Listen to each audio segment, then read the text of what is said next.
Isso que eu estou falando sem querer.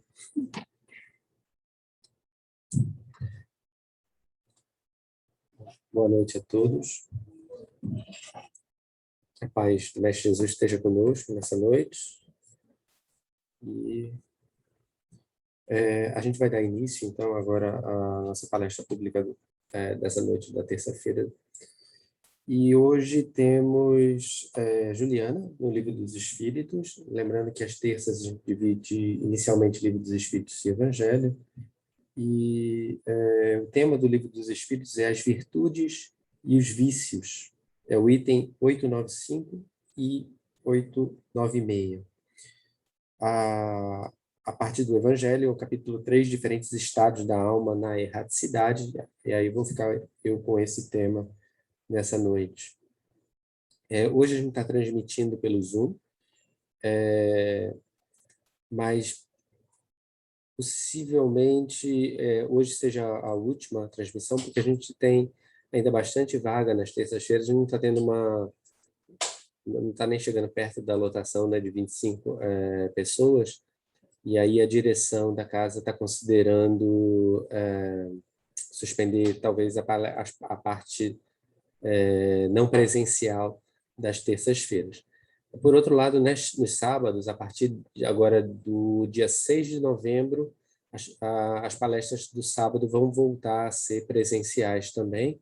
E como o sábado tem uma procura maior, aí sim a gente vai fazer híbrido, tanto presencial como transmitindo pelo Zoom ao mesmo tempo aqui do FET. Também é a mesma ideia, inscrições, 25 vagas, conforme está sendo estabelecido aí pelas regras de saúde. Então, para dar início, eu queria ler rapidamente uma mensagem. Eu separei aqui uma mensagem chamada Impedimentos, e é do livro Fonte Viva. Emmanuel comenta a passagem de Paulo, Hebreus, capítulo 12, versículo 1, que diz: pondo de lado todo o impedimento, corramos com perseverança a carreira que nos está proposta. Por onde transites na terra, transportando o vaso de tua fé a derramar-se em boas obras, encontrarás sempre impedimentos a granel, dificultando-te a ação. Hoje é o fracasso nas tentativas iniciais de progresso. Amanhã é o companheiro que falha. Depois é a perseguição descaridosa ao teu ideal. Afligir-te-ás com o fel de muitos lábios que te merecem apreço. Sofrerás de quando em quando a incompreensão dos outros. Periodicamente, encontrarás na vanguarda obstáculos mil, induzindo-te à inércia e à negação. A carreira que nos está proposta, no entanto, deve desdobrar-se no roteiro do bem incessante. O que fazer com as pessoas e circunstâncias que nos compelem ao retardamento e à imobilidade? O apóstolo dos gentios responde categórico: pondo de lado todo o impedimento. Colocar a dificuldade à margem, porém, não é desprezar as opiniões alheias quando respeitáveis ou fugir à luta vulgar. É respeitar cada individualidade na posição que lhe é própria. É partilhar o ângulo mais nobre do bom combate, com a nossa melhor colaboração pelo aperfeiçoamento geral. E por dentro, na intimidade do coração, prosseguir com Jesus hoje, amanhã e sempre, agindo e servindo, aprendendo e amando, até que a luz divina brilhe em nossa consciência, tanto quanto inconscientemente já nos achamos dentro dela. Com essa mensagem, que possamos elevar os nossos pensamentos ao alto, rogando ao Mestre Jesus, aos bons amigos espirituais, que auxilie, inspire, derrame a paz, a bondade sobre esta casa nessa noite, que possamos ter o máximo proveito dos ensinamentos que nos são propostos. Divino Mestre, auxilia aqueles que serão os palestrantes da noite, tanto quanto a multidão que aqui chega, encarnados, desencarnados. Que todos nós possamos pacificar as nossas mentes nesse momento, deixar de lado os impedimentos naturais, para que possamos beber um pouco da água, da fonte da água viva. Divino Mestre, fica conosco, hoje, amanhã e sempre. Que assim seja. Eu passo a palavra para a Juliana, para ela começar a primeira parte do Livro dos Espíritos.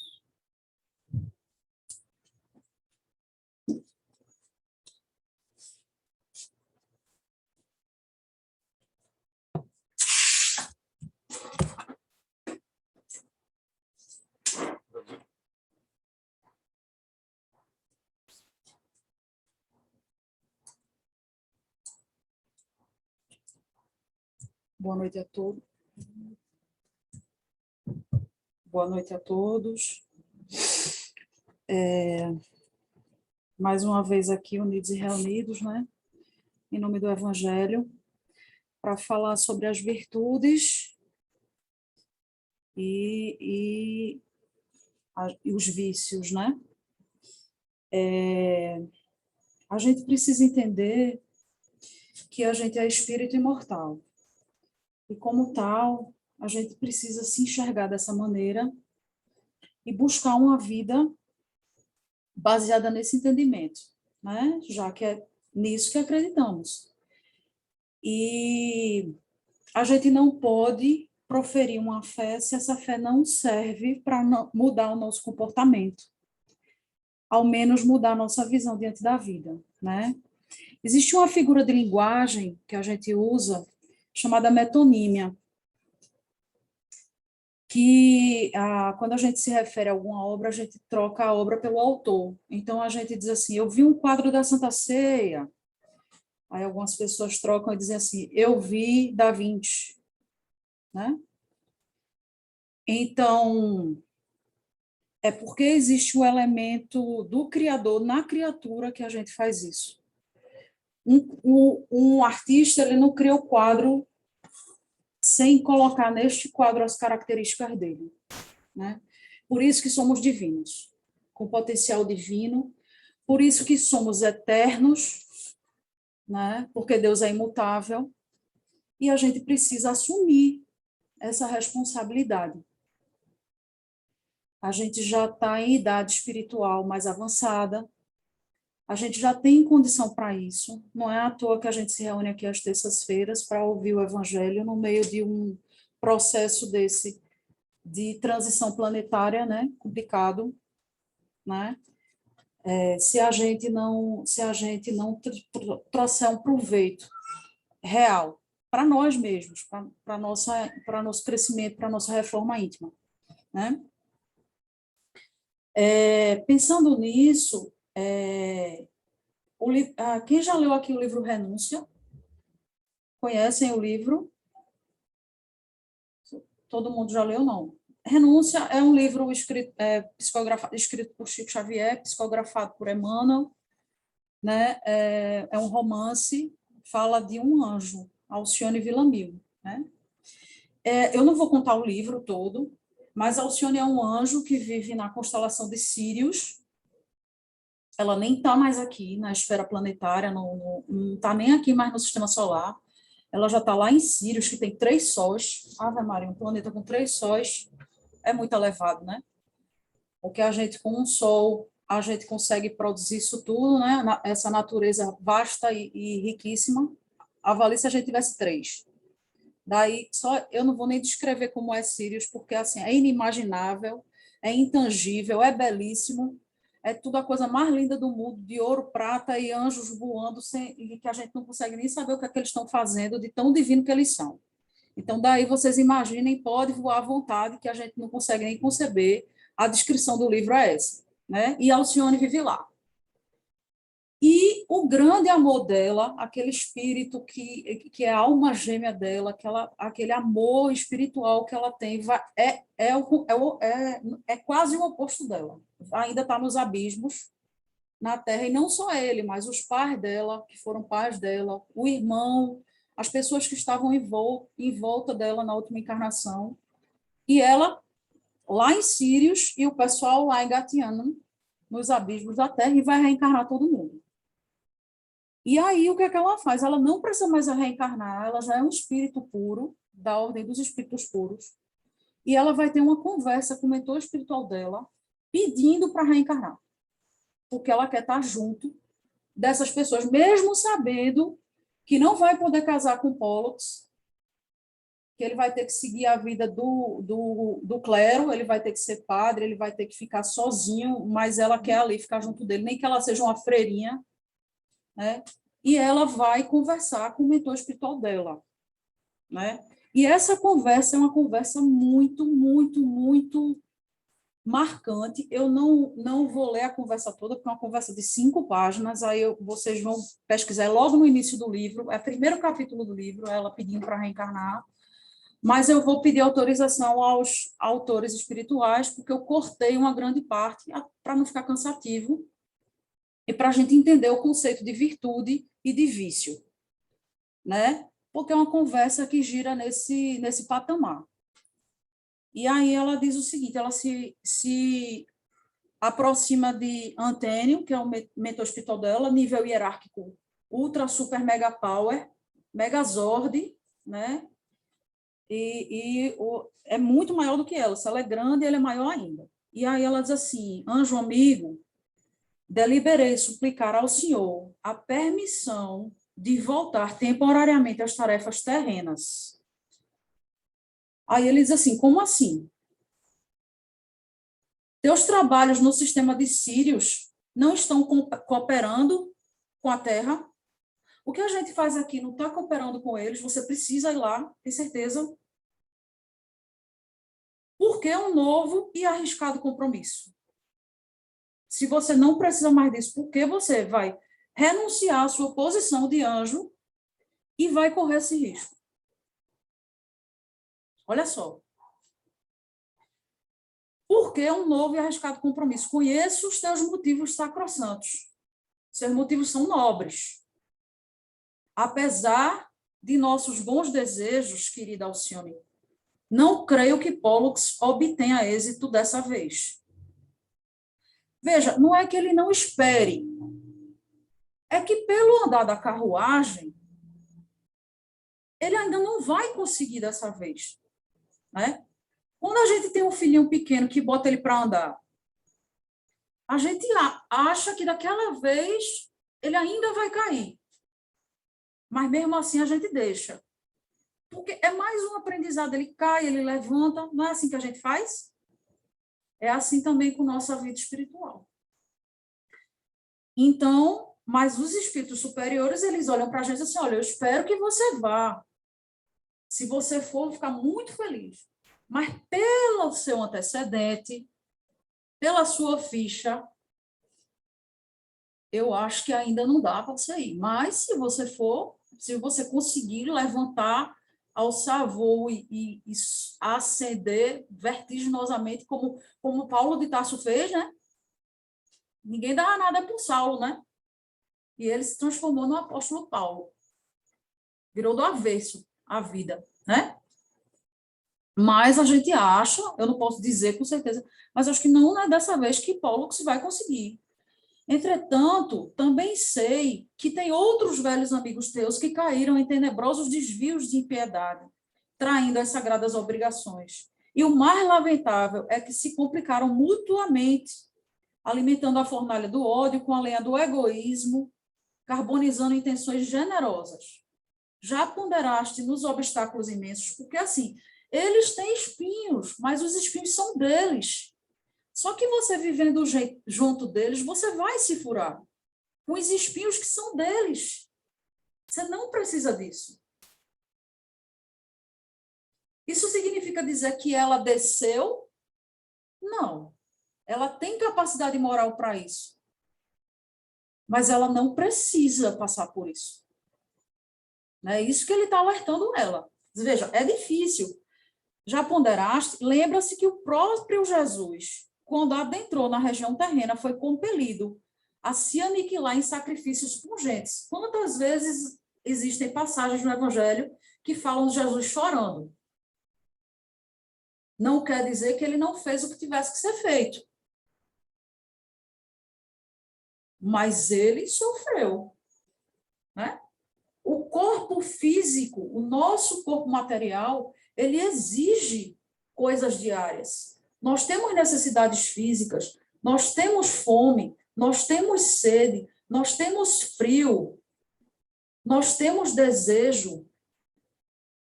São vicissitudes que, se a gente não conseguir controlar, né, eu digo muito para os meninos, meu filho está aqui, eu digo muito para os meninos assim, controle suas emoções, eu dizia muito pequeno, controle suas emoções, né?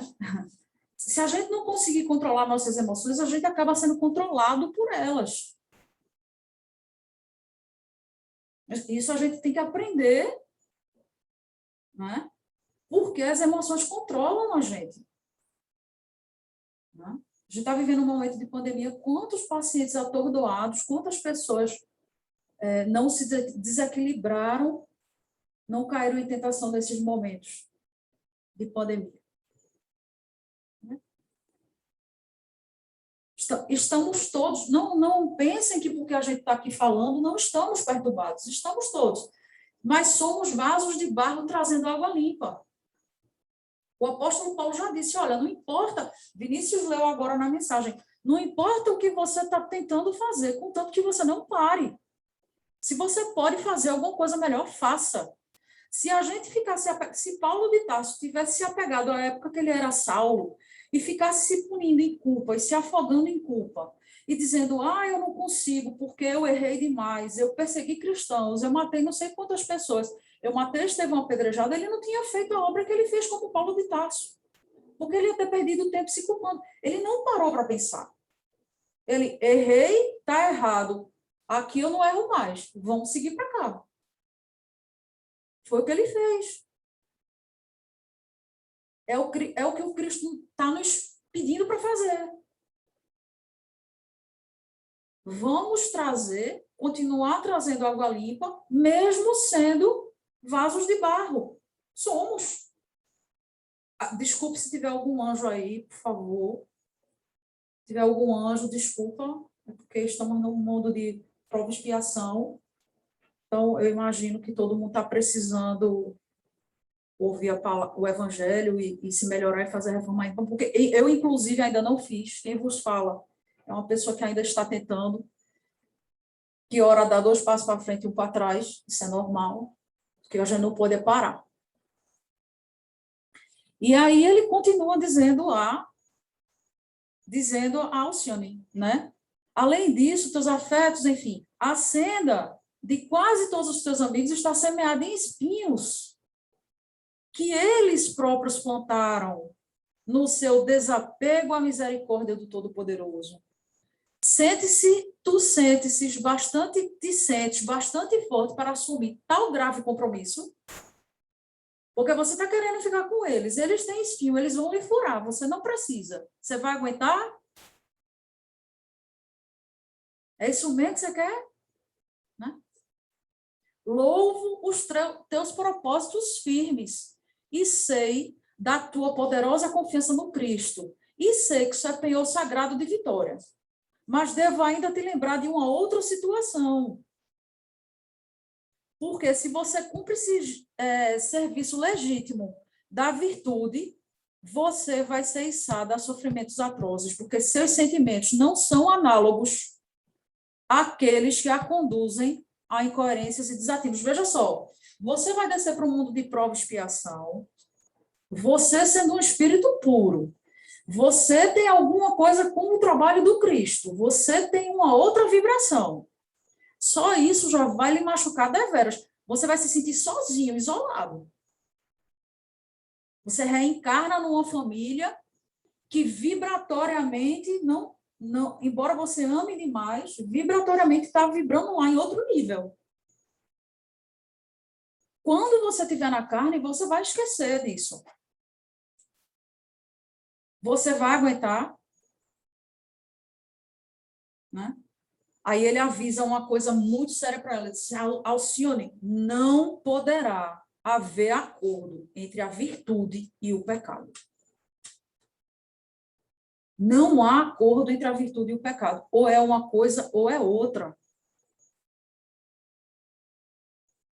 E como o pecado ainda domina o mundo, a tarefa apostólica em seus trâmites será sempre um doloroso espetáculo. Você ainda vai sofrer, porque você ainda vai levar o Cristo. A égide, você ainda vai estar sob a égide do Cristo. Então, quantos de nós aqui somos atacados só porque a gente tenta vir para cá na terça-noite? O pneu fura, o menino adoece, você se prepara tudo, você começa de 1 hora da tarde, eu vou para o fé hoje, pronto, já começa. Não é isso? Só porque você quer buscar o Cristo. Ainda tem isso. Tem as coisas do corpo, tem o véu do esquecimento, né? Que não se enganem, não. Tem coisa nessa vida que a gente fez que a gente não gosta nem de lembrar. Diz assim, vixe, Ave Maria, para que eu me lembrei que eu fiz isso? Deixa isso para lá. Avalie se a gente lembra. Isso porque a gente está na nossa versão melhorada, 2.0. Avalie o que a gente fez, aquele filme, né? Eu sei o que vocês fizeram no verão passado, eu sei o que vocês fizeram na encarnação passada. Aí está aqui falando e tem um monte de gente aqui olhando e dizendo assim, ó, pai, meu Deus, rapaz, tu não engana ninguém. Há 3 séculos, o que tu estava fazendo, que eu lembro de tu? Não, tem um monte aqui desencarnado, apontando o dedinho para a gente. A gente não pode parar por conta disso. A gente está na nossa melhor versão, 2.0. Vamos tentar passar 3.0, né? Qual era o carro que era 3.0? Opala, não era? Sei lá. Mas era um carro legal, aí meu pai gostava. Enfim. Aí, se fomos criados por Deus, somos divinos, temos potencial divino. Porque se a gente troca a obra pelo autor, voltando àquela conversa inicial, né? Não é uma opção ser divino. E foi isso que Deus disse a Moisés quando entregou os 10 mandamentos a ele. Disse assim, olha, eu sou santo e vós sereis santos. Meu amigo, é por bem ou por mal. Você não tem escolha em relação a isso. A sua escolha, o seu livre-arbítrio é como é que você vai chegar. Se você vai chegar de 4, se você vai chegar ajoelhado, se você vai chegar se arrastando, se você vai chegar correndo, se você vai chegar de ré, se você vai chegar montado a cavalo ou no jegue. Mas que você vai, você vai. É melhor aceitar que dói menos. E aí vem Paulo de Tarso, na sua carta aos Coríntios, que diz assim, olha só, porquanto, por enquanto, em parte conhecemos, portanto, em parte profetizamos. Mas quando chegar o que é perfeito, o que é imperfeito vai ser extinto. Então, o que existe em mim que é imperfeito vai ser extinto quando o meu lado perfeito se manifestar. Quando eu fizer minha reforma íntima, cada vida que eu passo, em cada experiência, né? E cada experiência corpórea, em cada passinho que eu dou para frente e avante, eu vou matando um pouco da imperfeição e adquirindo mais perfeição. Até que o que é imperfeito vai embora. Os nossos defeitos, eles são transitórios. Quando Jesus veio, ele trabalhou com 12 apóstolos, cada um mais complicado do que o outro. Porque Pedro puxou a espada, arrancou a orelha de Malco, disse, Judas, Ave Maria, nem se fala. E Jesus não sabia? Sabia, mas quando ele olha para nós, ele não vê a semente que somos, ele vê a árvore que seremos. Ele já vê o anjo que a gente vai ser. Ele já olha para a gente e diz assim, rapaz, isso aqui vai ser um anjo tão bom. Isso aqui vai ser, isso aqui vai me ajudar tanto. Aí já começa a tratar a gente. Ele já pergunta, né? Quando chegava alguém, o paralítico, o cego, chegavam junto dele, irmão, o que queres que eu te faça? Um espírito crístico, da mais alta ordem dos espíritos puros, perguntando, o que queres que eu te faça? Lavando os pés dos apóstolos, né? No lava-pés. Porque ele enxerga o que seremos e não o que somos. Porque ele sabe que os defeitos vão embora, os vícios vão embora, vai ficar as virtudes. Agora cabe a gente a nossa parte, que é a escolha, né? E aí ele diz assim, quando eu era criança, criança espiritual, hein? Vamos abrir a visão, vamos ampliar isso aí. Quando eu era criança, eu pensava como um menino. Eu sentia e falava como um menino. Quando eu cheguei à idade adulta, eu deixei para trás as atitudes próprias das crianças. Olha a idade espiritual. Eu não tenho mais idade espiritual para fazer certas coisas.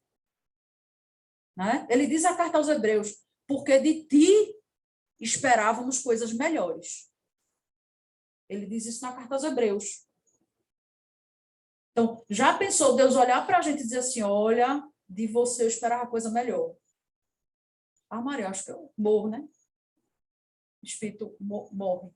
Não morre, né? De Maia. E fica lá, né? Paralisado. Porque a gente ouvir isso vai ser muito doloroso. Né? Agora, portanto, enxergamos apenas um reflexo obscuro, como em um material polido. Entretanto, haverá o dia em que veremos face a face. Vai chegar o dia que a gente vai ter domínio e vai ter perfeição suficiente para enxergar face a face. Não tenho nem roupa para isso, para esse dia. Hoje conheço em parte, então conhecerei perfeitamente, da mesma maneira como plenamente eu sou conhecido.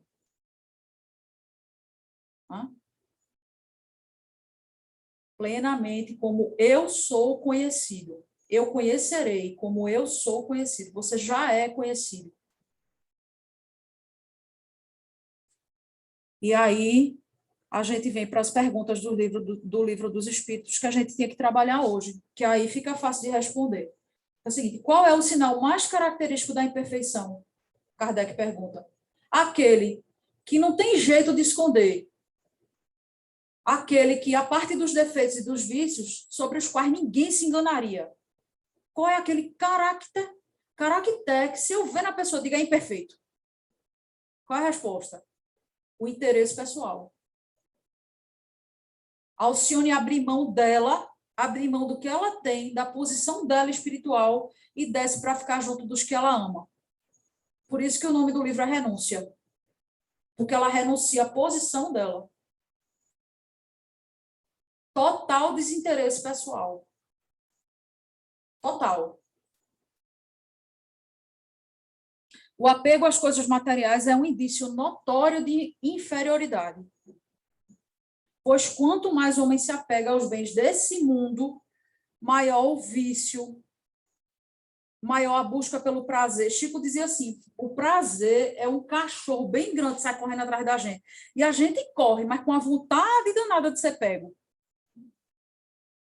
A gente fica morrendo de vontade de ser pego, né? Mas não, eu tenho que correr, porque eu já sei, já estudei que eu tenho que correr disso. Então, pelo desinteresse, ao contrário, prova-se ver o futuro de um ponto de vista mais elevado. Prova que vê o futuro de um ponto de vista mais elevado. E a segunda pergunta, que é a 896, ele diz assim: há pessoas desinteressadas que não têm discernimento. Elas são desinteressadas, mas elas não têm discernimento. Elas gastam o que elas têm sem utilidade real. Elas são desinteressadas, né? Kardec errou aqui. Quer dizer, desculpa, Kardec, não vou nem dizer. O codificador errou, mas assim, pessoas desinteressadas não, pessoas gastadeiras, né?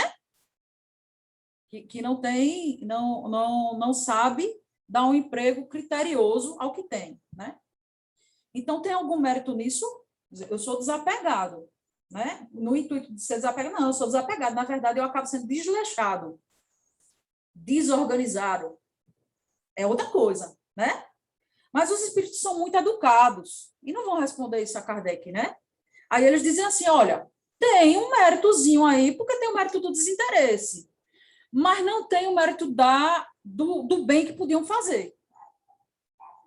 Tem uma coisa aí que podia ser feita por trás que está deixando de ser feita. E, infelizmente, a gente erra por omissão também. Então, o bem que a gente poderia fazer e não faz também cai na nossa conta. Né? Aí ele diz assim, a fortuna não é dada para que alguns a lancem ao vento, nem para ser encerrada num cofre forte. É um depósito de confiança do qual terão que prestar conta. Da mesma forma que a gente vai ter que prestar conta, né, pelo que fizemos com os espíritos que foram colocados sob nossa tutela, como filhos, como marido, como esposa, como sogro, como sogra, como pai, como mãe. O que você poderia ter feito para melhorar aquele ambiente onde você vive, com quem você convive, e que você deixou de fazer? Isso cai na sua conta também. Ah, mas eu não disse nada. Eu não fiz nada. Mas também não fez o bem.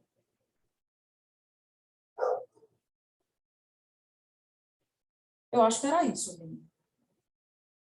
Eu peço permissão a vocês para deixar um grande abraço a todos, que a gente tenha o mérito de chegar no fim dessa vida, dessa experiência corpórea, e ter visto um vício morrer antes de nós.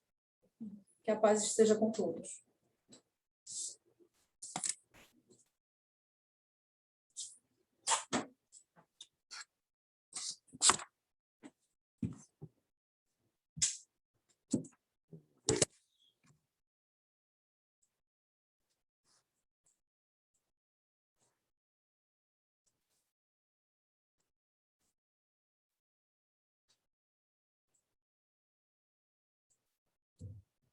Bastante aqui que na hora que eu levantei, eu tirei do lugar.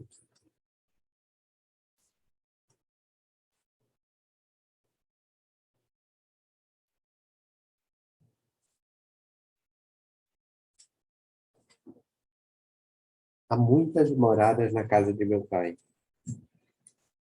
A gente começa hoje o capítulo 3. E o capítulo 3, logo o item número 1, ele vai trazer um item do Evangelho de João 14, versículo 1 a 3. Não se turbe o vosso coração. Credes em Deus, crede também em mim. Há muitas moradas na casa de meu pai. Se assim não fosse, eu vos teria dito, pois me vou para vos preparar o lugar.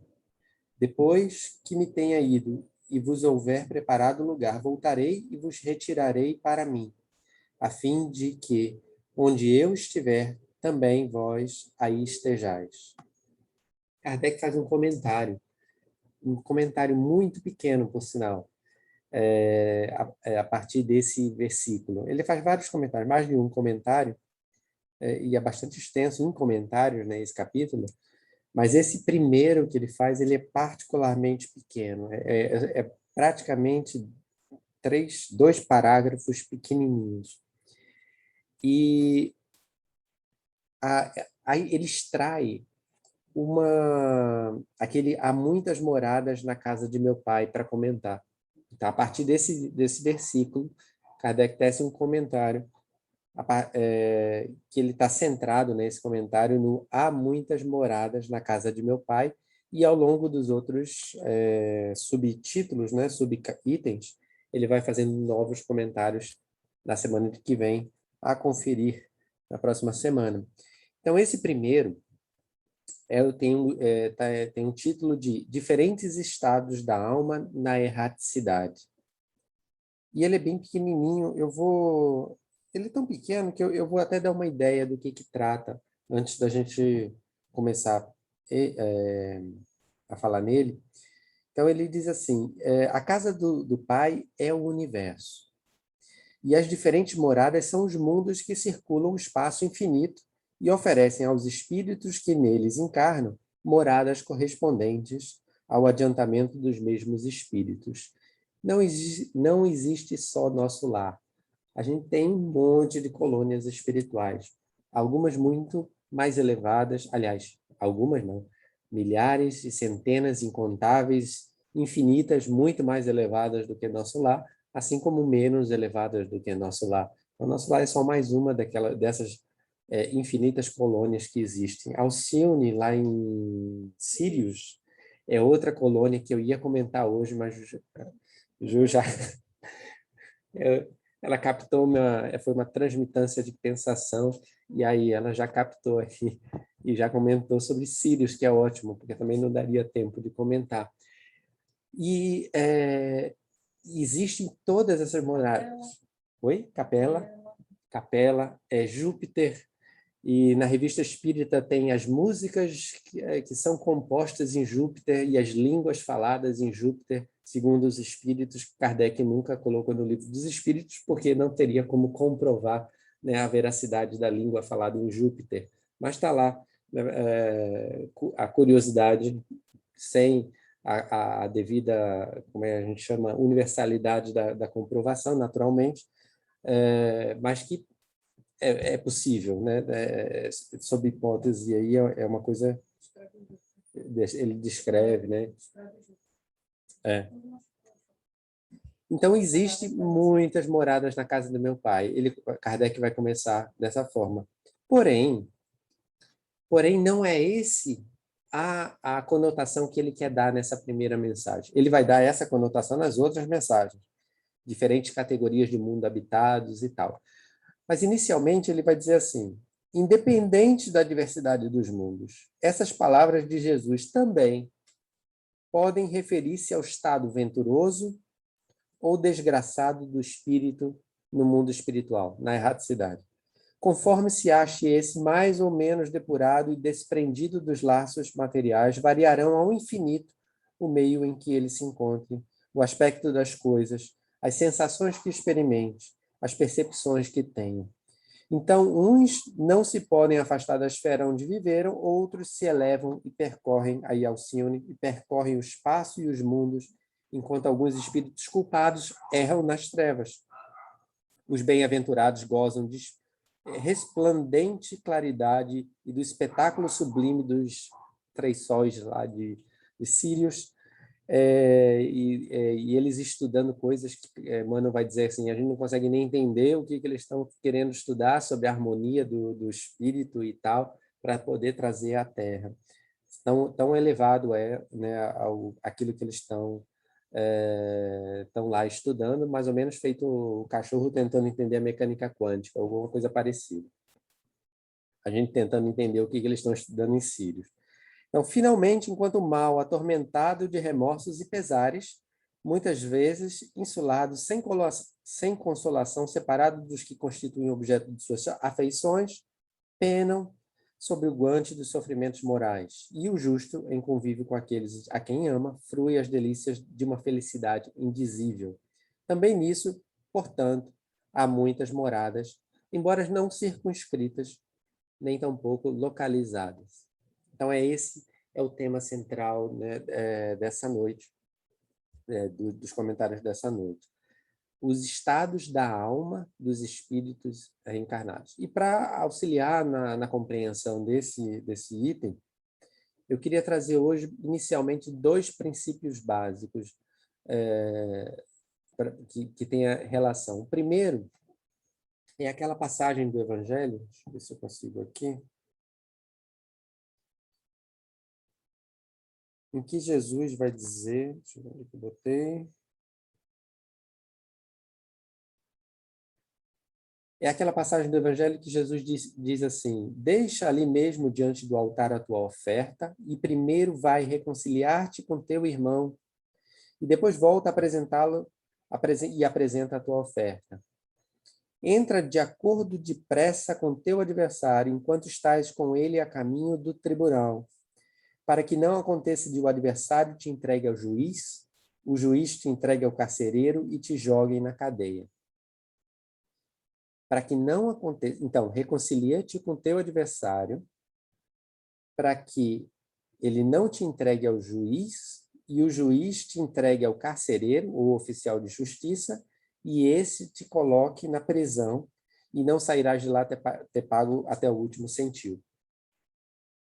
Então, nessa passagem, é comum, né, no Espiritismo, a gente comentar essa passagem. Já tem Emmanuel, né, comenta que o juiz e o carcereiro quem são? O juiz, a nossa consciência. O carcereiro, talvez os espíritos responsáveis pela nossa encarnação. A prisão, o corpo ou a terra. Então, quem vai colocar quem quem vai jogar quem na prisão? Então, a nossa consciência julga, a gente se sente culpado, o oficial de justiça, aqueles espíritos que são responsáveis pela condução das encarnações, nos devolvem à Terra para que a gente aqui pague até o último centavo. E essa é uma concepção de Terra como se fosse uma prisão ou uma escola, de tal forma que aqui se paga, né? Aqui se faz e aqui se paga, né? Se diz. E aí, nessa ideia, a gente vê que isso é um estado da alma.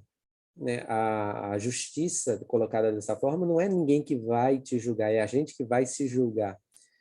E, portanto, o espírito não consegue fugir, né, à justiça, porque a justiça está dentro dele mesmo. E a gente, né, quem vai ser o juiz da causa está dentro de nós mesmos, somos nós mesmos, né, através do sentimento de culpa.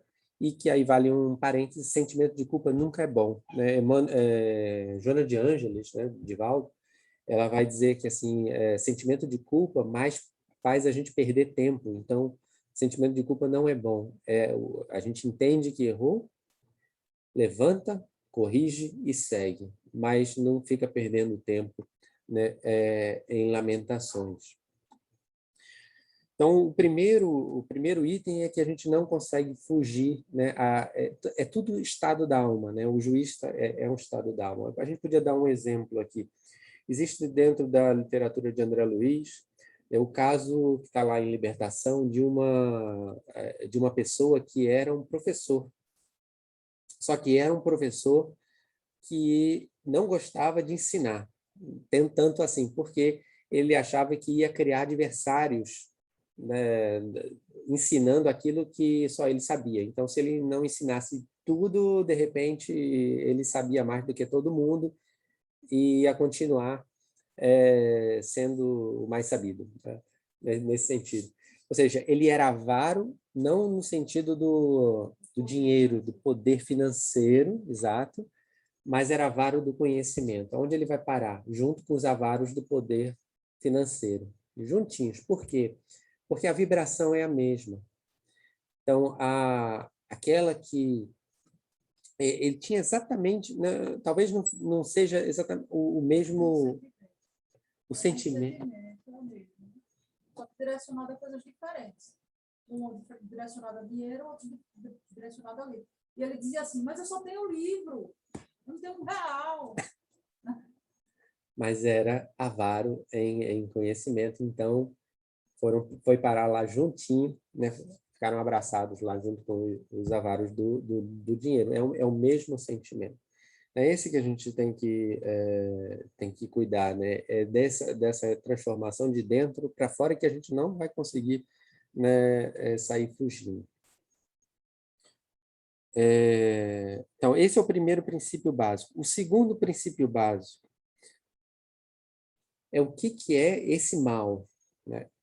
E aí, no livro O Consolador, né, Emmanuel vai explicar o que é mal, né? O que vem a ser mal. Numa pergunta 135, que perguntam ao Emmanuel se o determinismo divino é o do bem, quem criou o mal? A Emmanuel vai dar uma definição do que é mal e o que é resgate. E aí é isso que ele diz. O determinismo divino se constitui de uma só lei, que é a lei do amor para a comunidade universal. Uma só lei, que é a lei de amor. Todavia, confiando em si mesmo mais do que em Deus, em outras palavras, colocando o interesse pessoal na frente da fé, né, nas leis divinas, colocando, né, o egoísmo na frente das leis divinas, que o egoísmo é hoje a grande pandemia, né? Então, o que graça, assim, desde o início da Terra, é o egoísmo. Imagina quantas vítimas não faz, né, o egoísmo, né, e o orgulho à humanidade em todos os tempos, né? Esse é a grande chaga da humanidade. E que essa não tem vacina, né? Então, a vacina tem que ser de dentro para fora. Então, a vacina é o conhecimento e o trabalho no bem. É desenvolver a bondade, é escolher o caminho difícil, né, de cuidar. É um tipo de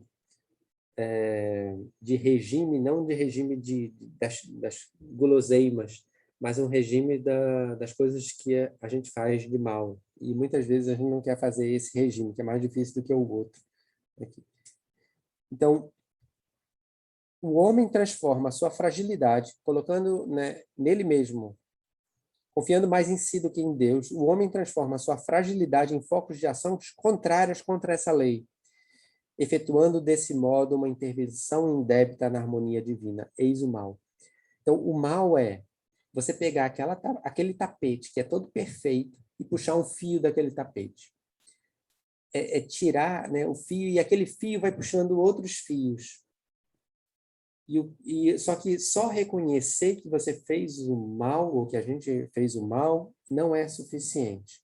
Emmanuel continua. Urge recompor os elos sagrados dessa harmonia sublime. Eis o resgate. Então, não basta só puxar o fio e se arrepender. A gente agora tem que colocar o fio no lugar e fazer a harmonia divina novamente. Essa é a parte difícil. Porque muitas vezes, quando a gente puxa um fio, esse fio desenrola várias e várias complicadores, envolvendo cada vez mais e mais pessoas. E esse mundo de pessoas, a gente vai querer, antes de atingir o estado de espírito puro, desfazer todo o mal que foi consequência daquele ato, né? O ponto principal, quem jogou a pedra no lago, que criou uma ondinha, que saiu derrubando as pessoas, várias e várias pessoas, em dominó, a gente vai querer desfazer todo esse efeito dominó. E aí tem um livro muito interessante, Sexo e Destino, de André Luiz, que eu vou dar um spoiler, mas me perdoem pelo spoiler, que o mentor é o responsável por todos os desvios daquela comunidade ali, porque ele, não sei quantos mil anos atrás, não, ele casou com uma menina, fugiu, pegou todo o dinheiro dela e foi embora. O que ele deixou para trás de desgraça? Né? Todos os acontecimentos que aconteceram em decorrência daquele ato, ou seja, daquela intervenção indébita na harmonia divina, com as mortes, com as brigas entre famílias, etc., etc., ele levou séculos até conseguir juntar todo mundo na carne de novo e desfazer aquele mal. Então, o primeiro ponto fundamental, assim, não basta arrepender-se. Antes da gente pensar em fazer alguma coisa errada, imagina tudo que vai acontecer em decorrência daquilo que a gente está falando. Antes de falar uma coisa sem pensar, quantas e quantas vidas vão ser alteradas por aquilo que a gente fala? Isso para o bem, né? Isso para o mal. Também, tanto para o bem quanto para o mal. Porque também o bem se propaga e aí muitas vezes aquela dívida que é impagável, né, ela se torna aqueles que são beneficiários se tornam advogados naturais da nossa causa, e a gente termina tendo uma ajuda onde não esperava. Isso diz Emmanuel, né, em remuneração espiritual. É uma mensagem bem famosa de Chico, que ele vai dizer assim: quando o trabalho no sentido assim, a gente vem para o centro, a gente trabalha, a gente se junta no centro para trabalhar, para produzir coisas que sejam trabalhos em benefício de outro, né? A gente vai esquecendo um pouquinho de si dentro do centro, a gente vai tentando combater o egoísmo através da campanha do quilo, que por sinal está precisando de muitas pessoas, né? A campanha do quilo tá bem, só tem 2 pessoas fazendo, às vezes só tem uma fazendo, então ela está de volta, e quem quiser procura Andréia ali no canto, né, para mais detalhes. Então, esses trabalhos que o centro faz, distribuição de sopa nas sextas-feiras, visita ao asilo nos quartos e sábados, então todos esses trabalhos, eles servem para a gente parar de esquecer, pelo menos por aquela 1 hora, a gente parar de pensar somente em si e começar a pensar em outro. É fazer esse caminho de se preocupar mais com o outro do que consigo mesmo e com os seus problemas. E de pouco a pouco a gente vai conseguindo transformar esse ser interior, né? E vai melhorando as próprias contas. Emmanuel vai dizer então, pouco a pouco, essas tendências inferiores que vamos trazendo, elas vão sendo melhoradas. Mas quando o trabalho se transforma em prazer de servir, surge o ponto mais importante da remuneração espiritual, que é se a lei é justa, a lei divina é justa, só que ele tem um parágrafo, né, dentro lá um pequenininho parágrafo, que é a da misericórdia divina. A lei é justa, porém, toda vez que a justiça divina nos procura no endereço exato para a execução das sentenças que lavramos contra nós mesmos, segundo as leis de causa e efeito, se nos encontra em serviço ao próximo, manda a divina misericórdia que a execução seja suspensa por tempo indeterminado. Por quê?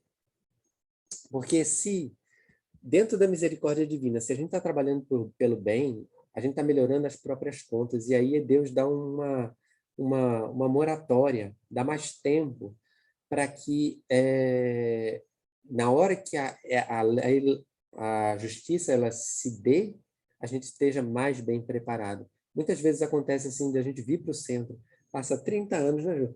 Então, passa 30 anos dentro do Espiritismo como sendo uma moratória para a gente entender melhor. Aí, depois que a gente entendeu melhor, que aproveitou aqueles 30 anos de trabalho no bem, aí bom, agora está na hora de recompor os elos daquilo que você desfez, né? 30 anos de seara espírita. Aí começam as obsessões, por exemplo. Mas ali, só que quando vem a hora exata para pagamento, para a execução, e quando ocorre, em momento oportuno, o nosso contato indispensável com os mecanismos da justiça terrena, eis que a influência de todos aqueles companheiros que, porventura, tenhamos prestado algum benefício, aparece em nosso auxílio. E há uma intercessão, né, por aqueles, né, por nós, por aqueles que trabalham no bem. Existe uma intercessão de outros espíritos que se transformam em advogados naturais dessa causa, dizendo assim: bom, meu irmão, ó, veja aí, ó, 30 anos no bem, ele já não é a mesma pessoa. Então, acho que está na hora de perdoar. E as coisas se ajustam. Porque a gente tem que lembrar que a gente nunca sabe o que fez, né, nas outras vidas, ninguém está isento de perseguições, a gente hoje não entende. Mas Deus não quer, né? Ele vai dizer isso a Boa Nova, né, no livro de Chico, ele diz assim: Deus não quer, né, corpos mutilados. Você não paga você não precisa ser assassinado só porque assassinou alguém, digamos assim, num caso bem extremo. Mas o que Deus quer é a reconciliação entre os adversários, né? Esse que é o importante, é a gente tomar chá com os nossos adversários lá no mundo espiritual e relembrar, aquilo já passou, né? Tempos de criança, né? Que essa é a grande, essa é a lei. E é preciso melhorar um pouco, né, as nossas próprias contas, né? Esse trabalho no bem, ele termina sendo um ponto dos mais fundamentais que a gente pode ter dentro de uma casa espírita. Existe na verdade, é só uma frase de um livro de André Luiz, agora eu não me recordo qual, que ele vai comentar o caso de Marcela. E eu sempre trago esse caso porque ele é muito interessante. É uma pessoa, é um marido que está prestes na verdade, ele está prestes a assassinar a esposa, né? Que ele tem um amante e ela não quer dar o divórcio. E André Luiz, ele vai dizer assim, olha, o filho que o marido odeia é o antigo adversário. As duas filhas que ele adora são as antigas amantes. Qual é a reação? Ação e reação. Então, ele está ali revivendo tudo que ele já reviveu no passado. Ou seja, dentro do ciclo das reencarnações, ele não fez nada para se melhorar, nem em termos de conhecimento, nem em termos de serviço ao próximo para melhorar as próprias contas.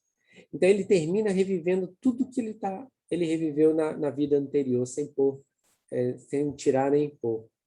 E aí André Luiz vai dizer assim, se a gente não trabalha no bem, e se a gente não estuda, o que são essas duas coisas? São aquelas duas asas de Emmanuel. Então, o estudo é uma asa, aquilo que vai desenvolver, né, o conhecimento do mundo espiritual, a inteligência. Então, é a primeira asa. E o trabalho no bem é a segunda asa, é o desenvolvimento do emocional, né, de a gente sair de si, né, da bondade e da caridade. Então, a segunda asa. Essas duas asas, a bondade e o conhecimento, eles têm que ser aquelas asas que vão levar a gente à erradicidade. Então, dentro dessa ideia, né, do Evangelho, os diferentes estados da alma na erradicidade, né, a gente vai ver que tudo é uma questão de estado. A gente melhora as nossas próprias contas e assim a gente chega no mundo espiritual. E eu me lembrei lá do livro Voltei, né, que a Juliana estava falando, eu estava me lembrando de Voltei, que quando ele chega, né, qual é o estado da alma do autor do livro, do irmão Jacó, quando ele chega lá no mundo espiritual? O espírita de 50 anos, colocou lá construiu o parque gráfico da FEB sozinho, né, com a fortuna que ele tinha, ele mesmo bancou todo o parque gráfico da FEB, trabalhador assíduo do movimento espírita, doutrinador, tal, chega no mundo espiritual, bom, a parte, né, a parte moral, e quem é que vai julgar? Quando ele olha a luzinha dele, ele disse... Cadê minha luz? E aquela professorinha ali que tá cheio de luz e eu aqui que não tenho luz nenhuma. Eu montei o parque gráfico da FEB e a professorinha fez o quê? Né? Aí a irmã disse, não, você não sabe pelo que ela passou. Então, às vezes a dificuldade, a tempestade serve para fortalecer. Tem uma passagem de Jesus que ele vai dizer, ele vai comentar assim, homem, onde está a vossa fé? É logo quando passa pela tempestade. Homem, onde está a vossa fé? Ele vai dizer a Pedro. Então, Jesus atravessava pela barca e, de repente, surge a tempestade. Todos se desesperam. Jesus está calmamente, dormindo tranquilamente na barca. Eles começam a ver que eles iam afundar. Então, eles correm a acordar o mestre. Então, o mestre acorda, levanta os braços, acalma a tempestade. Depois ele se vira para Pedro e diz, homem, onde está a vossa fé? Não sabe que, né, eu estou contigo? Né, o Filho do Homem tá contigo porque temes. Então, Emmanuel comenta essa passagem. E ele vai dizer assim, quando a gente passa pela dificuldade, a gente passa pela tempestade, a gente sempre pode recorrer aos espíritos, aos passes, às águas fluidificadas, né? E os espíritos sempre vão ajudar. Assim como Jesus sempre é solícito, né, em nos ajudar, se aquilo for para o bem, né? Se aquilo for para... se a dificuldade não servir para o nosso adiantamento, né, sempre eles vão ajudar, ou pelo menos amenizar. Mas depois espere a pergunta, né? Homem, onde está a vossa fé? Então, as tempestades sempre virão. Cabe a gente melhorar um pouquinho as próprias contas para que a gente consiga passar por ela de forma mais tranquila. Assim como o mestre passava tranquilamente, né, pela tempestade, esse é o símbolo que ele passa pelas grandes tempestades. Né? É essa serenidade do Cristo que a gente tem que ter de modelo, e não o desespero de Pedro. Né? Não é o desespero de Pedro da tempestade, mas sim a serenidade do Cristo. Então, com isso, a gente conclui aqui, já deu a hora aqui da nossa palestra de hoje, né? A gente pode concluir, então, que a maneira como a gente vive hoje, assim vai ser a maneira como o estado da alma que a gente vai chegar lá. Sim, o irmão Jacó, antes que eu me esqueça. Então, o irmão Jacó, ele olhava para ninguém julgou. Ele dizia assim, Bezerra de Menezes ficava olhando para mim e ficava só rindo. E eu pensando em todos os erros que eu fiz. Mas eles ficavam só olhando e ficavam rindo. Imagina, né, quem é que vai ser o nosso juiz? Né? É a nossa própria consciência. E aí ele foi desfazer tudo que ele não tinha feito naqueles últimos 50 anos de espiritismo, ele foi refazer lá no mundo espiritual. Porque não é um lugar circunscrito o estado da alma. No mundo espiritual, né, a elevação ela não é um lugar... o estado da alma na erraticidade, se a gente vai se sentir culpado ou não, depende de melhorar as nossas próprias contas no dia de hoje. Né? Então, é isso que a gente precisa fazer. E o centro ele vai tentar sempre ajudar nesses dois aspectos, através dos estudos e através dos diversos trabalhos sociais, né, para que a gente melhore essas duas asas, né? E chegue no mundo espiritual, no estado da alma melhor, porque a gente não olhe para Bezerra de Menezes e fique com vergonha, né? Porque ele não vai falar nada, mas a gente vai saber. Então, boa noite a todos, né? Muita paz. O passe vai ser coletivo, então eu vou passar a palavra para Juliana, e para fazer a prece final. E aí eu peço a todos que... bom, peço a todos não. Boa noite a todos.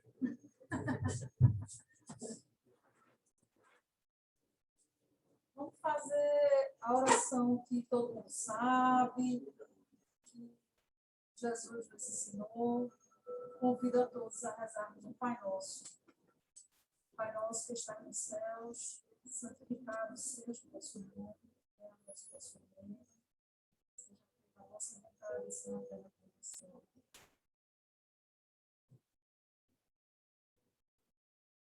Seja feita a vossa vontade, Senhor, não a minha. Os espíritos que estão aqui nos envolvendo no seu manto de amor, possam nos acompanhar durante o resto da semana.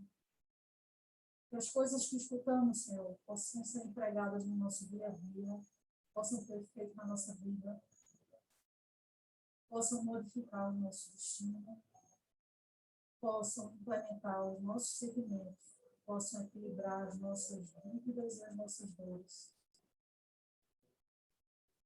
Espíritos encarnados ou desencarnados que tenhamos feito mal, que possam nos perdoar. Que o mal que fizemos nessa ou em outra vida, enquanto encarnados ou desencarnados, possam ser perdoados, porque somos diferentes do que fomos. Buscamos o melhoramento e a irmandade. E possamos, Senhor, ser reconhecidos pelo amor que temos pela morte das paixões, pelas virtudes, pelo amadurecimento espiritual. E que assim seja.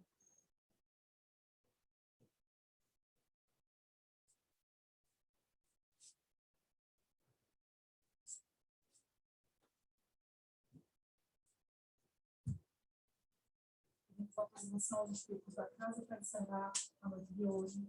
Vão em paz, Deus os acompanhe.